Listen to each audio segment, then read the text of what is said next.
Be vigilant, because your adversary, the devil, as a roaring lion, walketh about seeking whom he may devour. What is pharmakia? Pharmakia is a form of the Greek root word from which we get our English words pharmacy, pharmacist, and pharmaceutical. According to Vine's Expository Dictionary, the definition of pharmakia is the use of medicine, drugs, and spells, poisoning, and sorcery. Strong's Concordance backs this up with its similar list of definitions. The use or the administering of drugs, poisoning, sorcery, magical arts, often found in connection with idolatry and fostered by it, the deceptions and seductions of idolatry. The Bible makes use of the word pharmakia 3 times, once in Galatians as witchcraft, and twice in Revelation as sorceries. Let's quickly go over Galatians 5:20. We will read verses 16 through 21 to get a better grasp on what's being said. This I say then, walk in the Spirit, and ye shall not fulfill the lust of the flesh. For the flesh lusteth against the Spirit, and the Spirit against the flesh. And these are contrary the one to the other, so that ye cannot do the things that ye would. But if ye be led of the Spirit, ye are not under the law.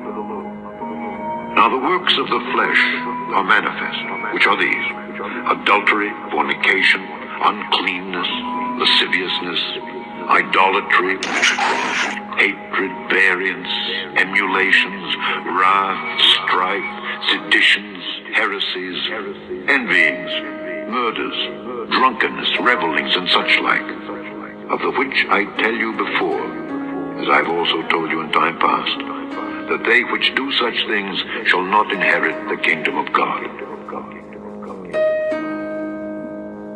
Here, the word witchcraft denotes the use of drugs as a lust of the flesh.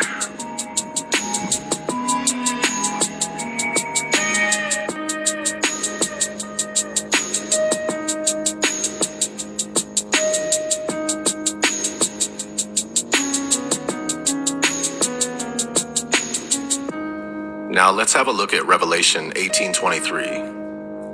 Let's quickly read verses 21 through 24. And a mighty angel took up a stone like a great millstone, and cast it into the sea, saying, Thus with violence shall that great city Babylon be thrown down, and shall be found no more at all.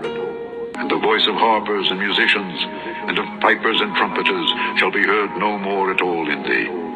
And no craftsman of whatsoever craft he be shall be found any more in thee. And the sound of a millstone shall be heard no more at all in thee.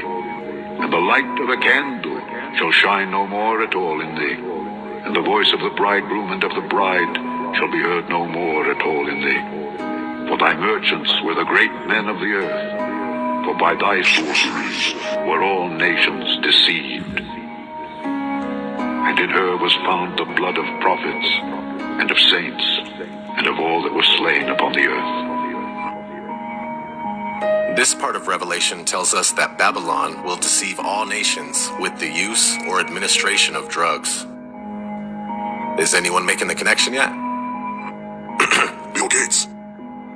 Though vaccines are not officially classified as a drug, the dictionary definition of the word drug definitely applies to vaccines.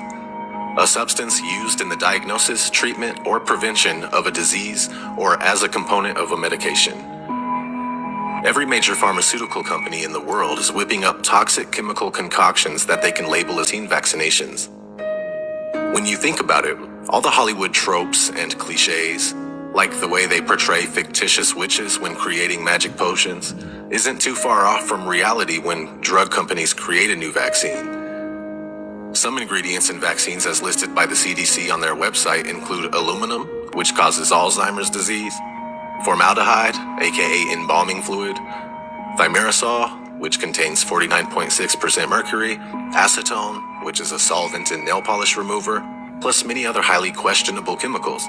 These are toxins which are never to be consumed orally, but in vaccines, they are injected directly into the body.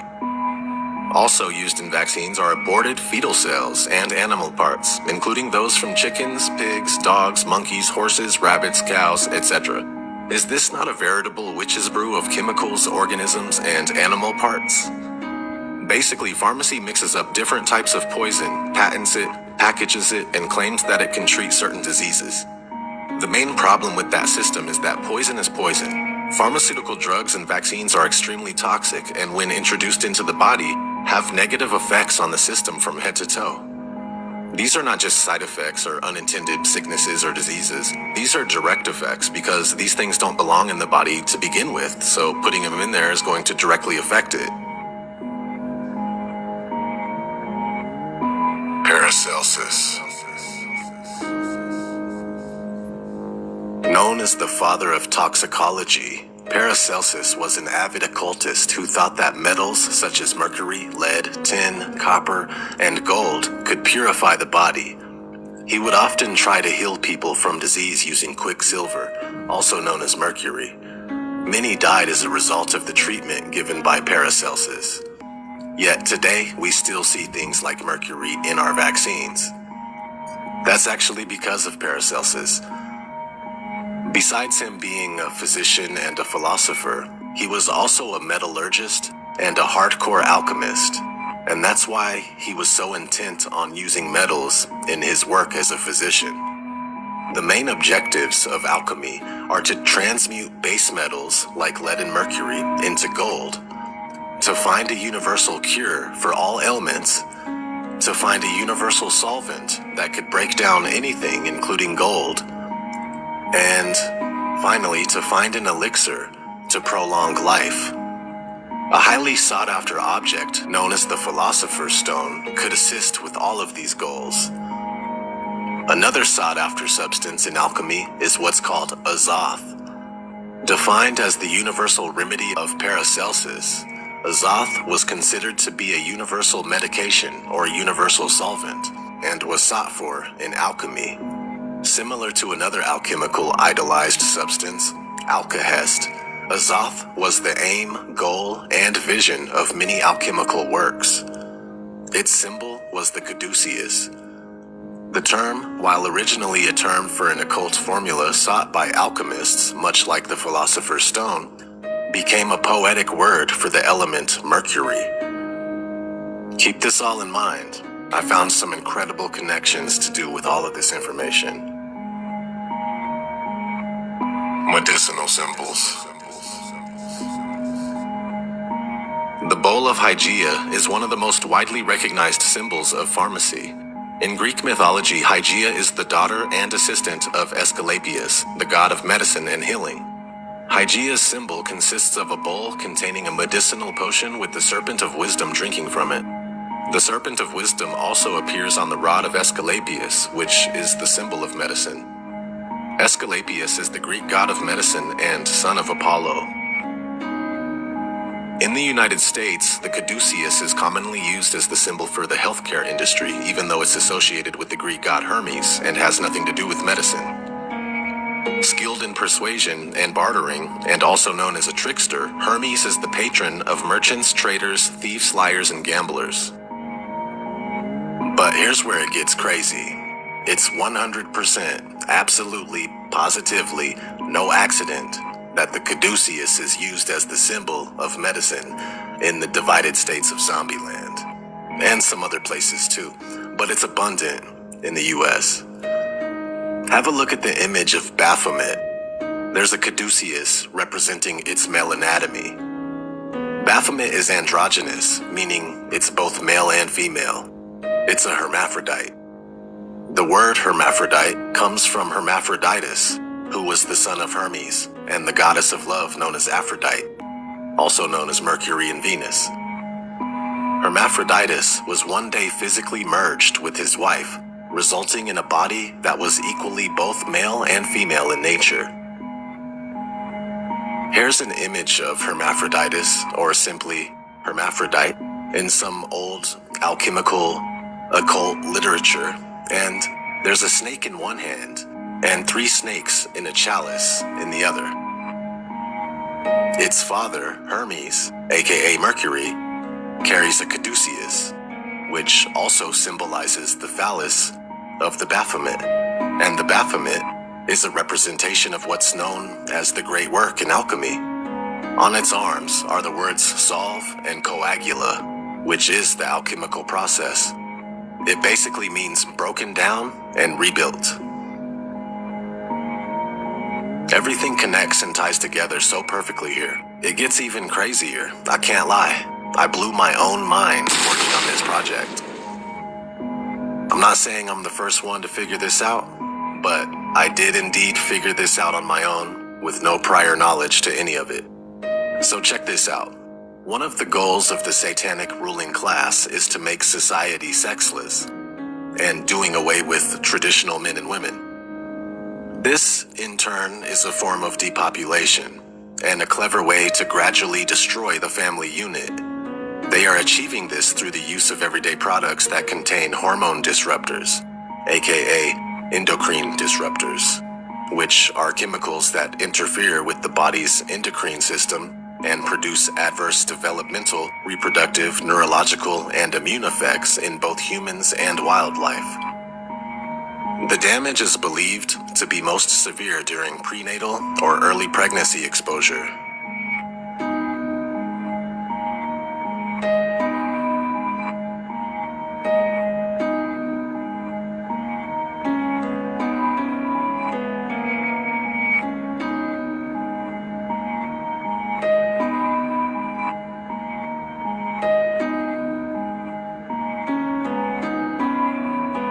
Also thought to have the ability to disrupt hormones and confuse the body are vaccines.